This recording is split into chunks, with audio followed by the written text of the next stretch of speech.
യൗവനം നിലനിർത്താനും ആരോഗ്യം നിലനിർത്താനും ഒരു മാജിക് കഞ്ഞി.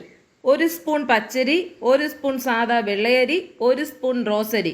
ഇതിലേതെങ്കിലും അരി ഇല്ലാന്നുണ്ടെങ്കിൽ ഉള്ള അരി അത് കണക്കാക്കി എടുത്താൽ മതി. 1 സ്പൂൺ അളവിൽ ചെറുപയർ, 1 സ്പൂൺ വൻപയർ, 1 സ്പൂൺ തിന, തൊലി പൊളിച്ച ഫ്രഷ് തിന. ഇപ്പോൾ എല്ലായിടത്തും എല്ലാ സൂപ്പർ മാർക്കറ്റുകളിലും വാങ്ങിക്കാനായിട്ട് കിട്ടും. 10-40 രൂപ കൊടുത്ത് വാങ്ങി വെച്ച് കഴിഞ്ഞാൽ ദോശയും അപ്പവും ഒക്കെ ഉണ്ടാക്കുമ്പോൾ അതിൽ ഓരോ സ്പൂൺ വീതം ഇട്ട് കഴിഞ്ഞാൽ ഗുണങ്ങളേറെയാണ്. 1/2 സ്പൂൺ തുവരപ്പരിപ്പ്, 1/2 സ്പൂൺ കടലപ്പരിപ്പ്, 4 സ്പൂൺ അളവിൽ നുറുക്ക് ഗോതമ്പ്.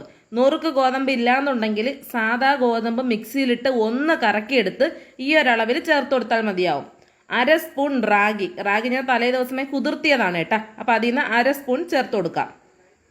1/2 സ്പൂൺ ഉലുവയ്ക്ക് ഗുണങ്ങൾ ഒരുപാടുണ്ട്. നമ്മുടെ ശരീരത്തിലെ പല അസുഖങ്ങളും മാറ്റുന്നതിന് ഉലുവ ഉപയോഗിച്ച് വരുന്നുണ്ട്. അപ്പോൾ 1 സ്പൂൺ കടല, കറുത്തതോറ് വെളുത്തത് 1 സ്പൂൺ എടുത്താൽ മതിയേ. അളവിന് 1 സ്പൂൺ എടുത്തു കഴിഞ്ഞാൽ അതേ സ്പൂൺ കൊണ്ട് തന്നെ എല്ലാം ഈ ഒരളവിൽ എടുക്കുക.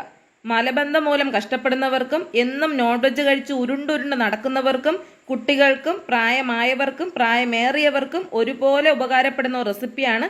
ഈ ഒരു കഞ്ഞിയിൽ ഗുണങ്ങളേറെയാണ്. എല്ലാം കൂടി ഒരു പാത്രത്തിലേക്ക് മാറ്റി നന്നായിട്ടൊന്ന് ഞെരടി കഴുകി വെള്ളം ഒഴിച്ച് അരമണിക്കൂർ ഒന്ന് കുതിരാനായിട്ട് ഇടാം. സാധാരണ ഈ സാധനങ്ങളെല്ലാം തന്നെ നമ്മൾ പ്രത്യേകം പല ദിവസങ്ങളിൽ പല പലഹാരങ്ങളായിട്ടും പല ഉൽപ്പന്നങ്ങളൊക്കെ ആയിട്ട് ഉണ്ടാക്കി കഴിക്കുന്നവരാണ്.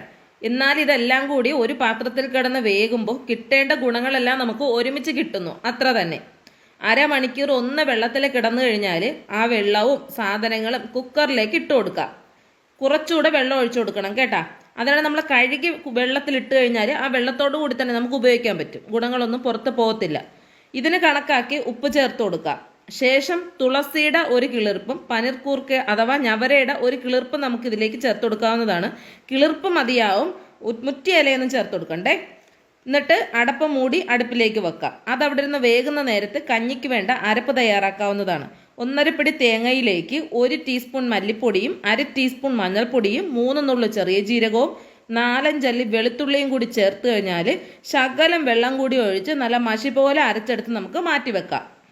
ഈ ഒരു സമയം കൊണ്ട് 6, 7, 8 വിസിലിൽ കുക്കറിലിട്ട സകലമാന സാധനങ്ങളും വെന്തിട്ടുണ്ടാവും. ഓരോരുത്തരുടെയും കുക്കറിന്റെ പ്രഷർ അനുസരിച്ചായിരിക്കും വിസിലിന്റെ എണ്ണം പറയുക. ചിലരുടെ കുക്കറിന് നല്ല പ്രഷർ ഉണ്ടായിരിക്കും, അവർക്ക് ചിലപ്പോൾ 4, 5 വിസിൽ മതിയാവും. ചിലർക്ക് 6 വേണ്ടി വരും, ചിലർക്ക് 7 വേണ്ടി വരും, ചിലർക്ക് 8, 9 വേണ്ടി വരും. അതൊരു പാനിലേക്ക് മാറ്റി അരച്ചു വെച്ചിട്ടുള്ള അരപ്പും കുറച്ചുകൂടെ വെള്ളവും ചേർത്ത് നേരത്തെ ചേർത്ത ഉപ്പ് പാകമാണോ എന്ന് നോക്കാം.